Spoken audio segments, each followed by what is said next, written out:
स्वागत है आपका बीटेक ई लर्निंग में। आज की क्लास में आप जानेंगे 4 टॉपिक मेन होगा आज का क्लास में, जो सॉर्टिंग, फिल्टर, फ्रीजिंग सेल और एक होगा सब टोटल। इस चारों फंक्शन को कैसे यूज करेंगे। कहीं भी जॉब के लिए आप जाते हैं तो सबसे पहला सवाल इंटरव्यू में आपसे यही पूछा जाता है कि क्या आपको डेटा का फिल्टर करने आता है, क्या डेटा का सॉर्टिंग करने आता है, क्या आपको सब टोटल फंक्शन का यूज करने आता है। अगर आपको नहीं आता है तो इस वीडियो को अंत तक जरूर देखिएगा। तो सबसे पहले एक सैलरी रिपोर्ट का एक डेटा तैयार करते हैं, उसी के माध्यम से आपको हम सारे टॉपिक को डील करेंगे। तो सबसे पहले देखते हैं एक सैलरी रिपोर्ट कैसे बनता है। वो नंबर ऑफ एम्प्लॉई, इसके बाद दे दीजिएगा टोटल एक्सपेंसेज, हेडिंग का नाम दे देंगे name, post, basic salary, TA 15%, DA 116% दे दीजिए, एचआरए 40%। ये वैल्यू जो हमने डाला है परसेंटेज एग्जैक्ट नहीं हुए, ये किसी को जॉब में अगर जो मिलता होगा अपना सेटिंग कर लीजिएगा। ऐसे एचआरए के बाद देते हैं ग्रॉस सैलरी, इसके बाद पीएफ 12%, तारीख दे दीजिएगा, नेट सैलरी, बस बेसिक सैलरी डाल दीजिएगा किसी 12,000, अपने अनुसार देख लीजिएगा। सैलरी एग्जैक्ट नहीं है, सब मान लिया गया है। अब इसी डेटा का पहले थोड़ा फॉर्मेटिंग कर लेते हैं। फॉर्मेटिंग में पहले ऊपर का हेडिंग का सिलेक्शन करके जहां तक फील्ड का नाम है वहां तक सिलेक्शन कीजिएगा। इसके बाद मार्जिन सेंटर पर क्लिक कर देंगे। नंबर ऑफ एम्प्लॉय को ले लीजिए, मार्जिन सेंटर 2 सेल कोई भी ले लेते हैं, इसमें भी नंबर ऑफ सेल 2 को मर्ज कर दीजिए, इसे भी मर्ज कर दीजिए। हेडिंग को थोड़ा बोल्ड कर देते हैं ताकि देखने में डिफरेंट लगेगा। बाकी में भी टेबल सेट कर देते हैं, जितना का सिलेक्शन करते हैं उतना पर टेबल जाता है। यहाँ से ले लीजिएगा ऑल बॉर्डर। अब निकालना है टीए, एक और इसमें दे सकते हैं कॉलम का नाम डेट ऑफ ज्वाइनिंग, तो फिर इसको भी यहाँ तक मर्ज कर लीजिए। इस कॉलम को थोड़ा बढ़ा लीजिएगा और इसमें भी पूरे का सिलेक्शन करके आप सेट कर दीजिए टेबल में ऑल बॉर्डर। अब निकालना है टीए, बेसिक सैलरी का 15%, यहाँ लिखिएगा इक्वल टू, और बेसिक सैलरी का सेल का नाम होगा C4, यानी C4 इंटू 15%। फिर निकाल देते हैं इक्वल टू C4 का 116%, फिर इक्वल टू C4 का C4 इंटू 40%। फिर निकाल देते हैं ग्रॉस सैलरी, थोड़ा इसको भी बढ़ा लीजिए। ग्रॉस सैलरी में क्या है कि आप ऑटो सम पर क्लिक कर सकते हैं, तो फार्मूला लिखना नहीं पड़ेगा, ये फार्मूला खुद से ले लिया है। एंटर की प्रेस कीजिएगा। इसके बाद इक्वल टू C4 का 12% पीएफ कटेगा आपका, तो नेट सैलरी में क्या बचेगा, equal to gross salary minus कर देंगे पीएफ को, ये आ गया net salary. Date of joining डाल दीजिए, मान लेते हैं ज्वाइन किया है 1/5/2004 को ज्वाइनिंग किया। डेट ऑफ ज्वाइनिंग को भी डाल दीजिएगा। इस तरह से पूरे का निकालने के बाद सिलेक्शन कीजिएगा टीए से लेकर नेट सैलरी तक। इसके बाद कॉर्नर पर पॉइंटर जाते हैं बदलता है, डबल क्लिक कर दीजिए, सबका निकल गया। डबल जीरो सेट कर देते हैं तो देखने में और अच्छा लगेगा। सिलेक्शन करेंगे पूरे का और यहाँ से 0 को बढ़ा दीजिएगा। इस तरह से डेटा तैयार कर लिया है। डेट को भी समय, अगर समय डेट सेम डालना हो तो कीबोर्ड से कंट्रोल को प्रेस करेंगे और यहाँ से माउस को ड्रैग कर दीजिए पॉइंटर बदलने के बाद, सब में सेम डेटा आ गया, सबका ज्वाइनिंग डेट सेम रहेगा। इस तरह से डेटा तो बना लीजिएगा। अब यहाँ पर निकालना है नंबर ऑफ एम्प्लॉय, जितना एम्प्लॉय यहाँ पर एंट्री होगा सबको यहाँ पर काउंट करेगा, तो उसके लिए बना है काउंटा फंक्शन। लेकिन काउंटा को यूज यहाँ पर करें कैसे, इसके लिए एक नया फंक्शन है सब टोटल, यहाँ लिखिएगा इक्वल टू सब टोटल, और इसके अंदर डाल देते हैं फंक्शन नंबर 3 में दिखा रहा है काउंटा, यानी कि काउंटा फंक्शन को डायरेक्ट ना लिख करके यहाँ पर हम लोग 3 टाइप करेंगे।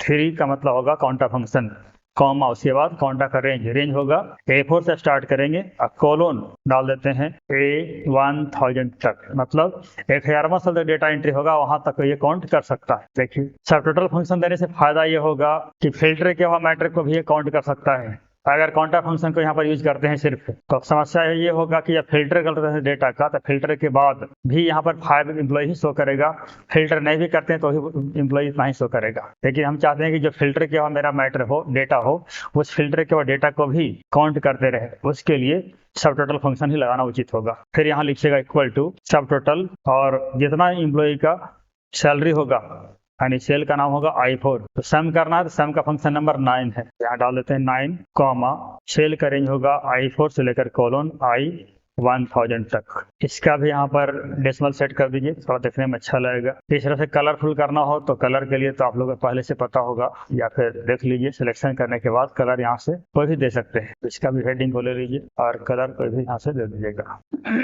इस तरह से सैलरी रिपोर्ट तो बना दिए। अब इसमें हम लोग को जानना है कि फिल्टरिंग कैसे लगाएं। अगर आपको बॉस के द्वारा बोला गया इसी डेटा को थोड़ा और हम कॉपी पेस्ट कर देते हैं, तो देखने में अच्छा लगेगा डेटा। इस पूरे का सिलेक्शन और डबल क्लिक कीजिए। डबल क्लिक करने से फायदा क्या होगा कि जब यहाँ पर 3 चीज एंट्री करेंगे अब बाकी सारा खुद निकाल लेगा। जैसे यहाँ टाइप करते हैं दीपक क्लर्क 15,800, जैसे एंट्री की प्रेस करेंगे देखिए डेटा पूरा कंप्लीट निकल चुका है। इस तरह से इसी को बोलते हैं डाटा एंट्री करना। एक्सेल में डाटा एंट्री क्या होता है आपको ये भी समझ में आ गया होगा। और यहाँ भी इसको थोड़ा बढ़ा देते हैं, कीबोर्ड से कंट्रोल को प्रेस करेंगे और माउस को ड्रैग कर दीजिए। ये तो सैलरी शीट हमने बना दिया। जितना एम्प्लॉय यहाँ पर एंट्री हुआ सबको काउंटिंग भी कर रहा है, उसका अमाउंट भी शो कर रहा है। यहाँ तक तो सब ठीक है। अब डीसी में डेटा का हम लोग फिल्टर कैसे करते हैं। फिल्टर के लिए बोला गया कि जितना क्लर्क है उतना ही का प्रिंट आउट निकालना है, बाकी को छोड़ देना है या सबको अलग अलग प्रिंट करके देना है अलग अलग पेज पे। क्लर्क को अलग प्रिंट करना है, मैनेजर को अलग प्रिंट करना है, पीओन को अलग प्रिंट करना है। तो कैसे करेंगे, इसके लिए आप हेडिंग पर डायरेक्ट क्लिक कर दीजिए, सिर्फ 3 पर,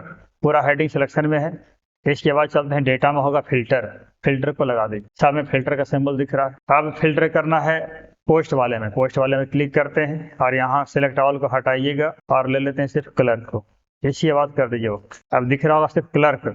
अब जब प्रिंट आउट निकालना हो इसका, तो प्रिंट निकालने से पहले इसका प्रीव्यू चेक करते हैं प्रिंट आउट कैसा होगा। तो प्रीव्यू पर क्लिक कीजिएगा, प्रिंट आउट तो होगा लेकिन डेटा कुछ कट रहा है, तो उसके लिए पेज सेटअप करना होगा। पेज सेटअप यहाँ नीचे दिख रहा है।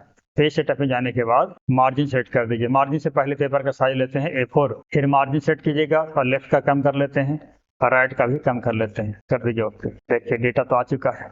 कभी कभी ये भी होता है कि अगर डेटा कंप्लीट नहीं आ पाता है, कुछ डेटा फिर भी कट जा रहा है, तो हम क्या करेंगे।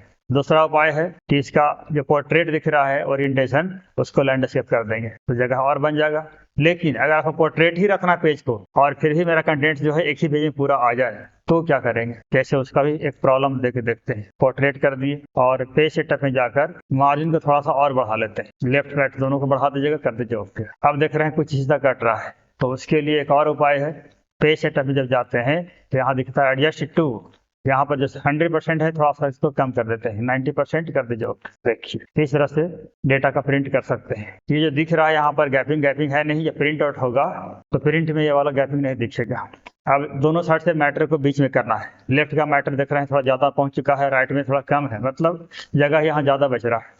दोनों साइड से सेंटर में हो, उसके लिए फिर से पेज सेटअप कीजिएगा और मार्जिन में जाकर सेंटर ऑन पेज आप हॉरिजॉन्टली पर क्लिक करके कर देंगे ओके। अब दोनों साइड से सेंटर में आ चुका है।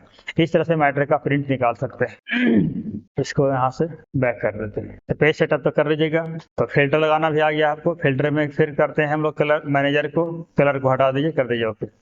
मैनेजर कितना है, तो 2 2 4, तो यहाँ पर काउंटिंग दिखा रहा है 4, मतलब काउंटिंग हमारा सही काम कर रहा है। और अमाउंट भी जितना यहाँ पर ऐड होकर होगा उतना ही अमाउंट को यहाँ पर दिखा रहा है। इस तरह से सॉर्टिंग भी कर लीजिएगा, फिल्टर भी लगा लीजिएगा। सॉरी, सॉर्टिंग अभी नहीं बताए हैं। सब टोटल और फिल्टर 2 काम हम लोग कर चुके हैं। फिल्टर को फिलहाल ऑफ कर देते हैं। सॉर्टिंग क्या होता है, तो सॉर्टिंग करना है कि हमको नाम के अनुसार सेट कर देना अल्फाबेटिकली, मतलब ए से लेकर जेड तक। ए के नाम को ऊपर, बी का नाम को उसके नीचे, सी का नाम को उसके नीचे, चला जाएगा जेड तक। अल्फाबेटिकली कैसे करेंगे, तो 3 पर आप क्लिक कीजिएगा तो पूरा हेडिंग का सिलेक्शन होगा। सिलेक्शन करने के बाद चलिएगा डेटा में ही होगा सॉर्ट, सॉर्ट कर देते हैं और दोबारा सॉर्ट पर क्लिक कीजिएगा और सॉर्ट बाय कर देते हैं नेम। नेम के अनुसार अल्फाबेटिकली ए से लेकर जेड तक सॉर्टिंग करेगा, कर दीजिए ओके। अब यहाँ देख सकते हैं ए वाला नाम को सबसे ऊपर है, तो उसके बाद डी है, के है, चला गया बी का सबसे नीचे। इस तरह से डेटा को सॉर्टिंग, फिल्टर और फ्रीजिंग सेल है, वो भी देख लेते हैं। फ्रीजिंग सेल में क्या है कि डेटा जब हम लोग एंट्री कर रहे हैं और माउस या स्क्रॉल करते हैं, इस माउस का स्क्रॉलिंग के थ्रू, तो पूरा मैटर ऊपर जा रहा है, पूरा नीचे आ रहा है, देख रहे हैं। लेकिन हम चाहते हैं कि ऊपर का जो हिस्सा है हेडिंग, वो यहाँ पर दिखता रहे और बाकी जो मैटर है वो सिर्फ स्क्रॉल होकर नीचे। तो कैसे करेंगे, इस पूरे मैटर को पहले नीचे ले आते हैं और 4 पर क्लिक कीजिएगा, ताकि जहां हम क्लिक किए हैं उसके ऊपर का मैटर को फ्रीज कर दे और बाकी मैटर जो नीचे वाला ऊपर नीचे स्क्रॉल होते रहे। 4 पर क्लिक करने के बाद चलिएगा व्यू मेनू में, इसके बाद फ्रीज पैन पर क्लिक करते हैं। पहला ऑप्शन है फ्रीज पैन, बस पहला ऑप्शन पर ही क्लिक कर दीजिए। इसके बाद स्क्रॉलिंग करते हैं, देखिए पूरा मैटर ऊपर जा रहा है, पूरा मैटर नीचे आ रहा है। इस ऐसा स्क्रॉलिंग कीजिएगा तो पूरा ऊपर पूरा नीचे आएगा। तो ये था हम लोग का फ्रीजिंग सेल, सॉर्टिंग और फिल्टर है। और एक लगा दिया हम लोग सब टोटल फंक्शन को, कैसे यूज करना था वो भी देख लिए। इस तरह से आज की क्लास में इतना ही, बाकी नेक्स्ट क्लास बताने।